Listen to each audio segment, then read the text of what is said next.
Well, greetings from St. Thomas's, which I have to say, the medical staff are wonderful. Doctors, nurses, all delightful. The bureaucrats, they should be put against a wall, and I'm not even going to use the figure of speech, but I think you know what I mean. So, I'm still here, and since I am still here, I am going to plunge in with a nice little video which will hopefully entertain all of us, me included. So, without further ado, I'm going to read out what Anna Moore has to say. Lady C, I commend you for keeping your sense of humour even though you're suffering through an injury. Maybe you can help us laugh about Meg's baby's latest pathetic attempts at turning herself into a billionaire entrepreneur. So classy. Also, can you use your theatrical skills? I don't know what those would be, my dear. I've never had theatrical skills in my life. To act out how she and Harry felt when they were booed at the LA Dodgers baseball game. Please try. Okay, I will make a womanful attempt to do so.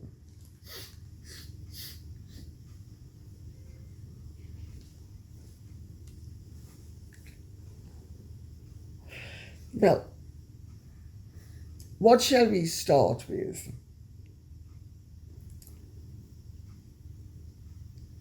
Let's start with the Dodgers game, because that is really such a joke. She and Harry were booed. One tear left eye. She and Harry were booed. Poor darlings.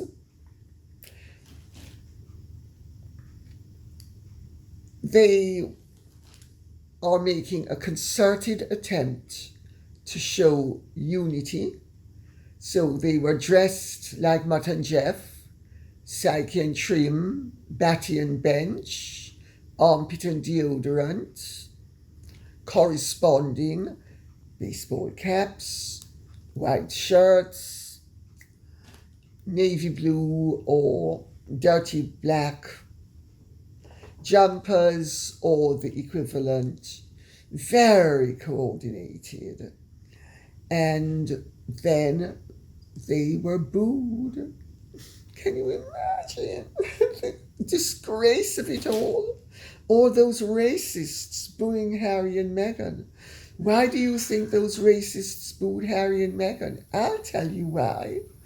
Because they're racist and they don't appreciate Harry and Meghan. And they don't appreciate what wonderful people Harry and Meghan are. Great humanitarians. Well, as for her attempts to turn herself into a billionaire entrepreneur, I mean, you couldn't make any of this up. So let's work our way through it. Her Christmas collection, which has been launched in October, not even November, October. It was said that the launch was going to be in November. This is still October. When you launch something in October for the Christmas season, that is a sign of severe weakness. It's going to be left in the shuffle, unless, of course, Meg's baby and Ted Sarandos are going to understand that everybody is going to be caring so much about Meg's baby that they want a piece of her enchanted life.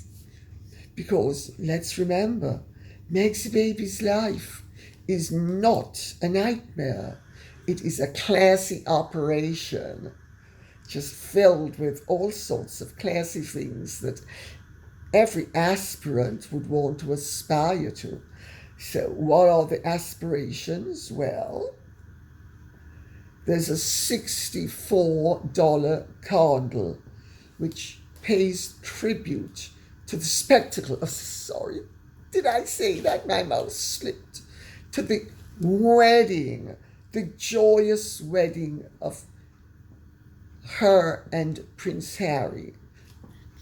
Clearly, since the Windsor Castle wedding was what she referred to as a spectacle, that must refer to the wedding that took 3 days before, that the Archbishop of Canterbury was so gracious as to perform.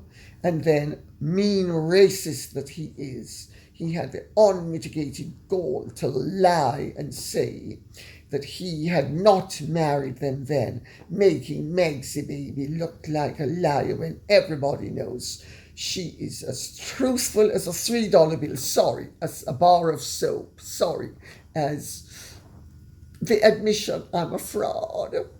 Can you imagine a $64 candle in tribute to something that she has already dismissed as a spectacle?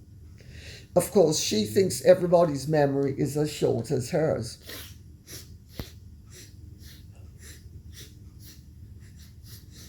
I suspect she thinks that everybody has problems with sniffles the way she does. Well, there was Megsy taking to Instagram to unveil the range of her stuff. And everything is decked out in olive green. She's making desserts with her fruit preserves, which are spreads, not preserves. They don't have enough fruit in them. And she's glazing a turkey with one of her honeys. Well, I'm here to tell you, I've been making turkeys since before she was born. And the best way of making a turkey, and it's foolproof, is you use a bit of salt, a bit of black pepper, you use some bacon on the top, you then lay it on a bed of garlic and white wine, or preferably champagne, and a soupçon of Worcester sauce, and nothing else. Nothing else. You certainly don't use honey. Turkey is a very delicate meat, and honey alters the flavour detrimentally. But I suppose if you're a really classy girl like the Duchess of whatever her name is again, what's she, a Duchess of Montecito, well then all of her aspirants are going to have to follow her, and they're going to buy the $27,000 bottle of honey.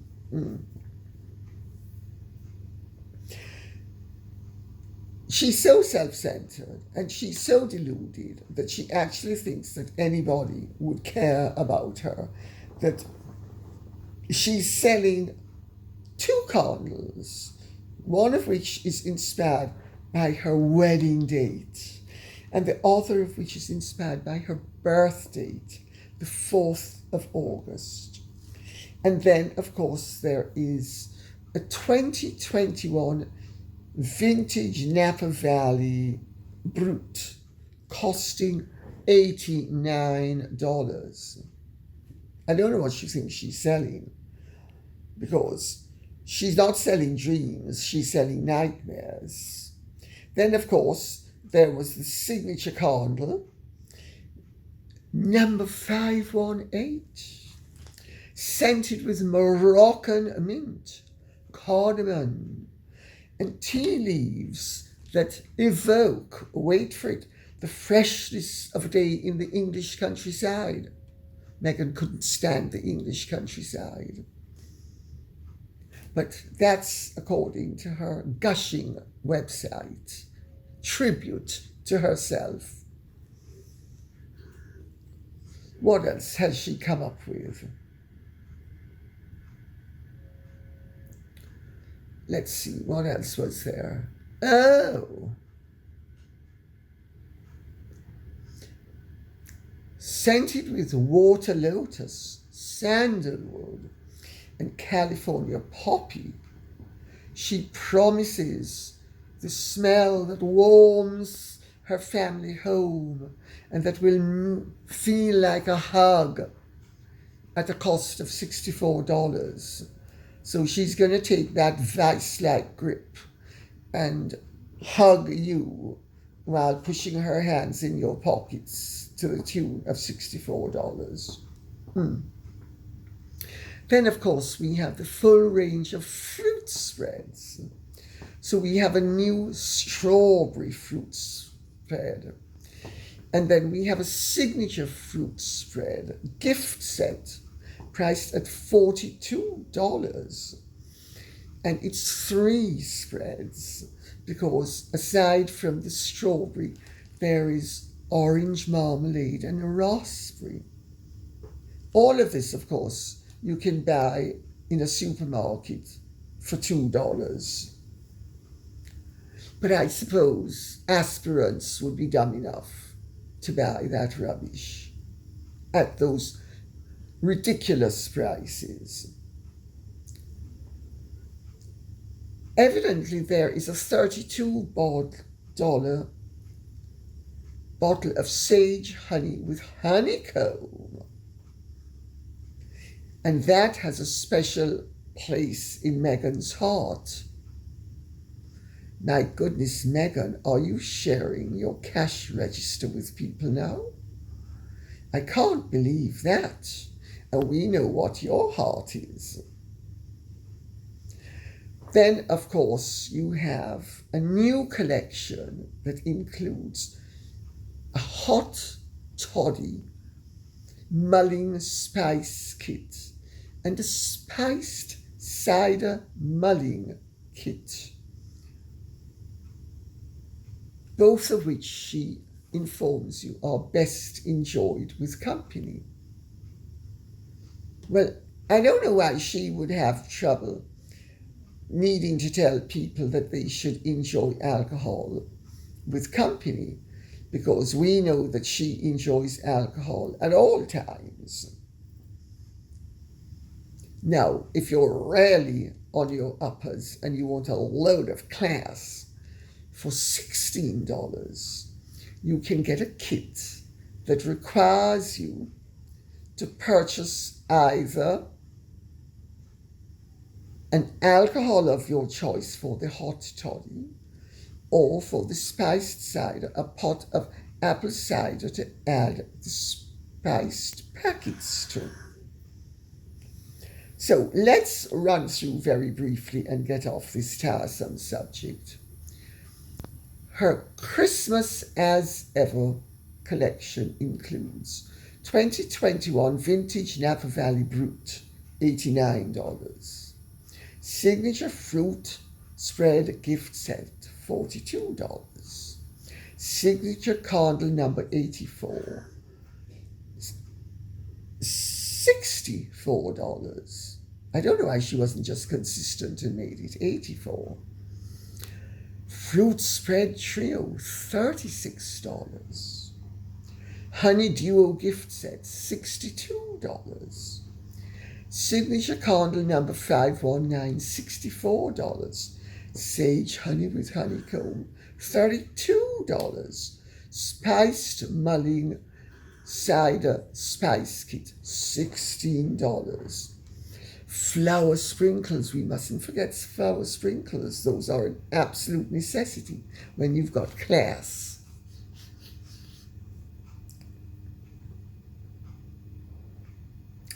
$15. Hot toddy mugging spice kit, $16. Raspberry spread, $12. Orange marmalade, $12. Herbal hibiscus tea, $14. Herbal lemon ginger tea, $14. Herbal peppermint tea, $14. 2024 Marlborough Sauvignon Blanc, $35.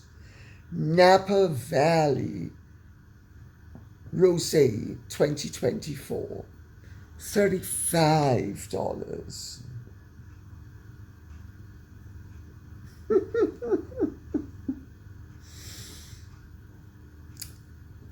Meghan, if you want a loan, please apply to my private secretary.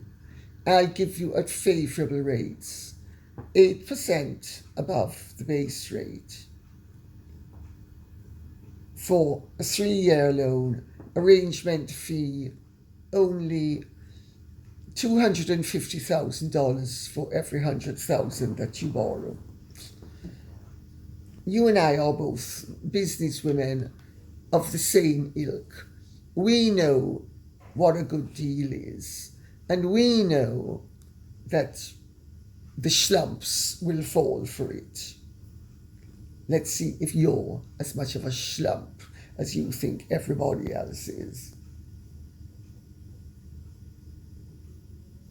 Stella Cochran says, I'm so confused.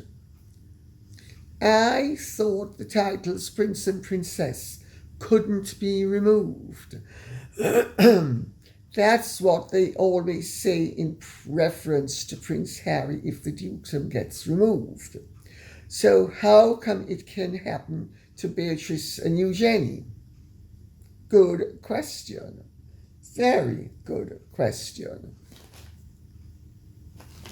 I have tried to point out before that the princely rank can be removed by a stroke of the pen, as it was by George V in 1917, when he demoted Prince Alistair of Connaught to the Earl of Macduff at the stroke of a pen.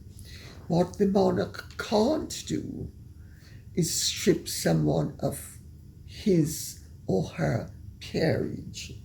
That has to be done either by an act of parliament, or it has to be done by the person, him or herself, and it has to be done in an act of renunciation.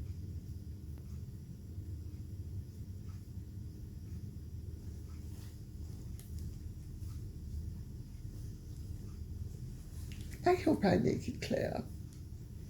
Janice Reeves says, it's wonderful that you are able to do your show from your hospital bed. Well, I can't move, and as long as I don't move, I'm okay. When I move, I'm in agony, but I can move my mouth, so it's moving my leg that's the problem, or in fact, just touching my leg. If they touch my leg, it goes into spasm, but otherwise, I'm fine. Thank you. It's so interesting to see what goes on in circumstances such as this. We don't want you to tire yourself out, but I hope you will be able to do more if you feel up to it. We're rooting for you every step of the way. Much love from Janice and John. Thank you, Janice and John. And thank you to all the wonderful people who have sent in marvellous messages and have been rooting for me. It means a lot. Grits gal raised in the South says, I love these names. Lady C, with all due respect, you need to hire a private nurse or nursing assistant, and Soho House, it's the Soho Hotel, not Soho House, needs to pay for her. Let me be specific. You need a private nurse with you in the hospital, just like every other celebrity. I'm certain your friends can refer someone competent and discreet to stay with you in hospital and accompany you home. Thank you, Gritsgal raised in the South. The hospital staff is perfectly adequate, really. And I'm not a demanding patient. I'm sure not everybody would agree with that. But that's my take, because I simply am a reasonable patient, but I'm not expecting special treatment because of who I am. I'm expecting good treatment because I'm a patient. Big difference. And since I have not been getting the treatment that really I should have been getting, and everybody else should have been getting, I have been kicking up a fuss. And I will get to that tomorrow, not today. Eclipse says, "Hi, Lady C. Thank you for an interesting show today. I am, however, worried for you. What if you claim compensation and they come back to you saying, well, you can't be in that much pain by continuing these shows? Just something for you to think about, Lady C. You know how they will say anything so they don't have to pay out. Please take care of yourself and take the time off to heal. Hugs from afar." Eclipse, thank you so much. Very good point. I'm glad you've made it. It's fine. The medical team see the suffering behind this. I'm perfectly okay when I'm doing this because I don't have to move my body. It's when I have to move my body that I'm in problems. And they can claim till they're blue in the face that this proves that I have nothing wrong with me. The fact of the matter is, the x-rays show I have something very wrong with me. And since I'm not Meghan Markle or one of the other demigoddesses who exist on this earth, floating around in a seat of superiority and unnatural exactitude, I suffer from pain the same way everybody does when I break a bone. Meghan, of course, suffers from anguish even when nothing happens to her. But that's not pain. That is sensitivity. She's a very sensitive baby girl. Very sensitive. So, but your point actually is a very valid one. But it is well known that a broken pelvis is one of the most painful injuries that anybody can endure. And my broken pelvis is a high impact injury, usually caused by such things as a motorbike crash, because the drop was so steep. Had it been a steps are 4 to 6 inches, maybe 8 inches, but no, they're usually 4 to 6 inches. This was 12 to 18 inches. Even if I had been an able-bodied 18-year-old, the force with which I fell, the impact was so great that it was inevitable that I was going to break something. And it's an impact injury. It's a high impact injury caused by the high impact, because if you fall 12 to 18 inches, that's quite a drop. It's not, if you fall on a level, your body compensates for that. But if you're falling, and I fall regularly because my Aurora has, for instance, I was showing some people around the castle, and Aurora, her lead, I had her on the lead and I was holding the lead and she was behind me. And she saw something and she yanked and went off after it and yanked me back and went, pow, straight on my head and my back. Nothing happened. It was in full view of people. A few weeks ago we had a wedding. Somebody left something out in an unexpected place. And I was directing some people and they were speaking to me and asking me. And I was distracted and I tripped on it because I wasn't looking where I was going, because I knew where I was going. And I didn't expect that anybody would have been dumb enough to leave something in the place that they did, which was totally unnecessary. But I simply fell, and I actually fall very well. I had a ski instructor in Majesty in 1981 who fancied me, and he was giving me free ski lessons, obviously intent on getting onto my slope. And so he got me up early one morning to go for a lesson, and I was so tired I fell off the drag lift and my ski caught in the snow and twisted my ankle. And he said to me, he said, "You fall brilliantly." He said, "You are a natural athlete." No, he didn't say that then. He said it the day before. Sorry, this is 1981. I'm conflating the two. The day before, when I fell, he said, "You are a born athlete." He said, "People who are born athletes fall properly. It's evidently a perfectly natural thing. And I have no control over it, but I fall into the fall, and so I don't hurt myself."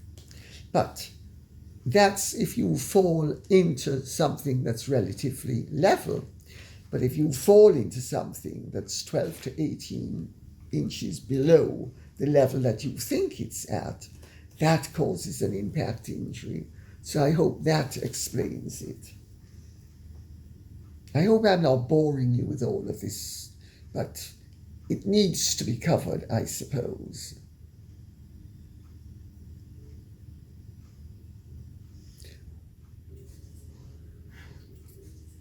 Dee Dee Hart says, "Is it true that Andrew and Fergie need to move on? However that may be, I hope they hurry up and move on. It doesn't matter if there is a crime or not. The royal family has to keep a clean and clear reputation. And Andrew and Fergie knew damn well Epstein was not an upstanding character, and they hung out with him anyway. So now karma is here, and Andrew and Fergie must go somewhere other than a royal household. As for Harry and Meghan and their children, they need to move on as well. They also are out of integrity. So H and family has to move on and away from royal everything right away. Once William takes care of this, he has a clean and clear path to enjoy his kingdom. Didi Hart, that's very interesting. I basically agree with a lot of your hypotheses. When you are a public figure who is supposed to be setting an example, it's preferable if the example that you set is a good one and that you do not blot your copy by setting a bad example. And if you do, you need to move on to something less public. I agree with that.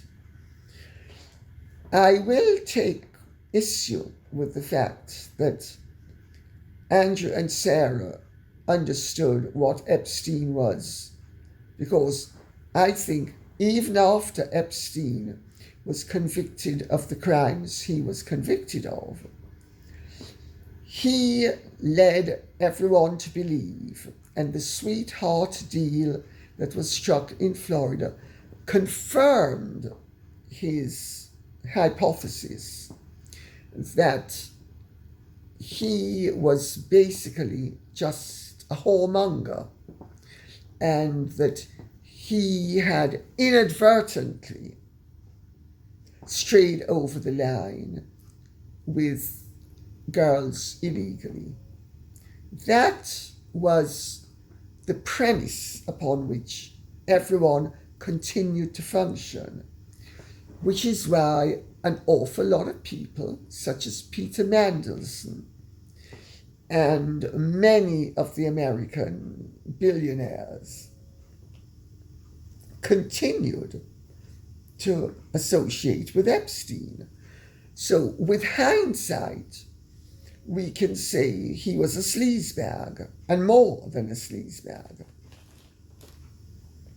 But people did not generally know, in all honesty, that he was the pervert that he was. People really didn't. And I've said time and again, he was a hate figure in my circle, and we didn't know it.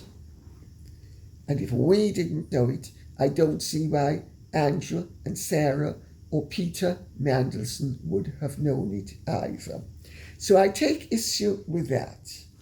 We need to be fair. If you're going to hang somebody for a sheep, don't hang them for a goat.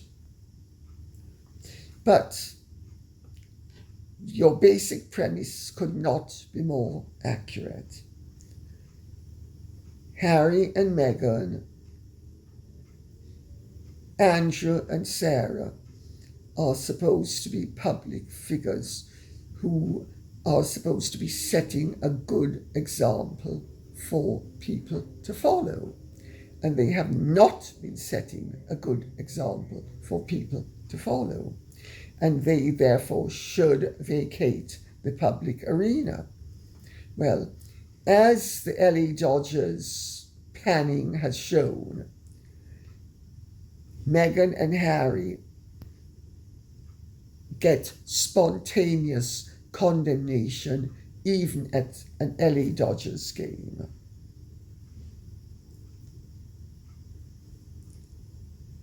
Grits Galleries in the South, this is a second from Grits Galleries in the South, says, actually, we have discussed that Meghan and Harry went on Oprah to blackmail Charles into issuing the titles. They knew the Queen was ill, and Meghan Markle told Oprah, quoting, they were considering changing it for Archie, the rules. So she knew they had to cry racism before Queen Elizabeth passed away.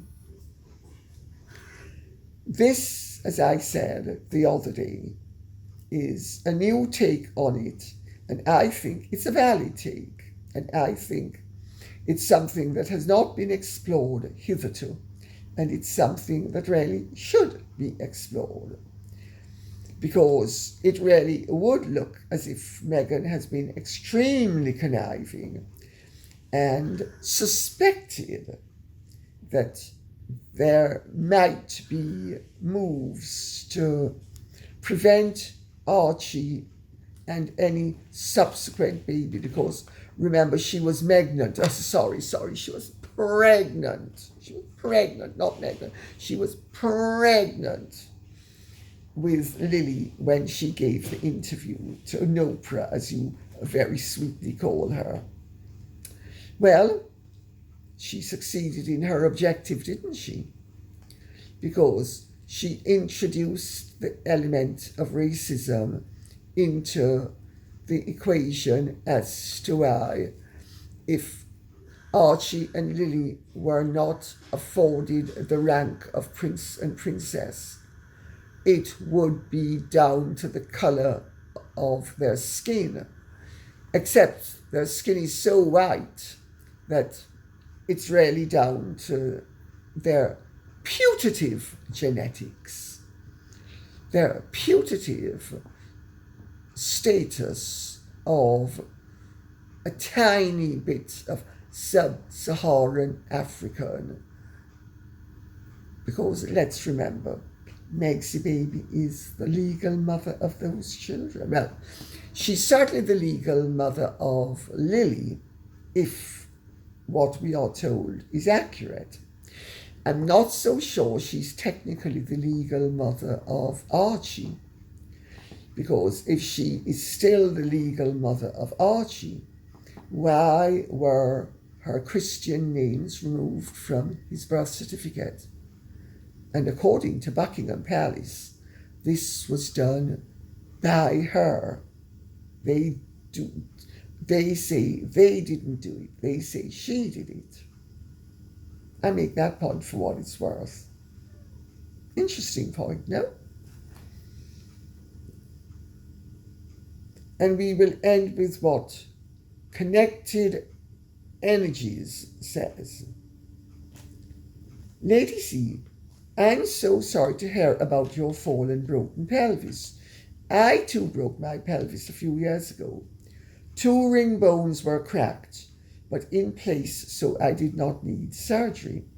But when I tried to walk with crutches and my legs would not obey, the doctor insisted I have a CT scan, which showed sacrum cracks that had not been detected by the first MRI. Also, the doctor prescribed muscle relaxants to stop the bones from twitching. The fact that insurance adjusters are delaying your recovery is quite disturbing. That stopped today, incidentally. A great friend of mine, who is one of the top people at Lloyd's of London, got onto the insurance company, and they decided that it was in their company's long-term interests to stop trying to deprive me of my lawful rights, that they actually would be better off honouring their commitments to me. So, unless something changes between today and tomorrow, that's the state of play at the moment. But let me continue. I certainly hope it is not ageism. No, it's money. Because you are a very productive human being and your audience relies on your health. That's an interesting point to make, and may I make the point? That's not necessarily the insurance company, but the NHS generally in this country takes the view that if you're over the age of 70, it's perfectly all right to sacrifice you on the altar of ageism, irrespective of whom you are. And the fact that I have many people depending on me for their livelihoods wouldn't bother them at all. This country, I tell you, is sick. I certainly hope the venue where your fall happened has everything to code, because you also have a case for negligence. Not a lawyer, but in my opinion. I am now as good as new and hoping for you to have the same excellent recovery that I had in Canada.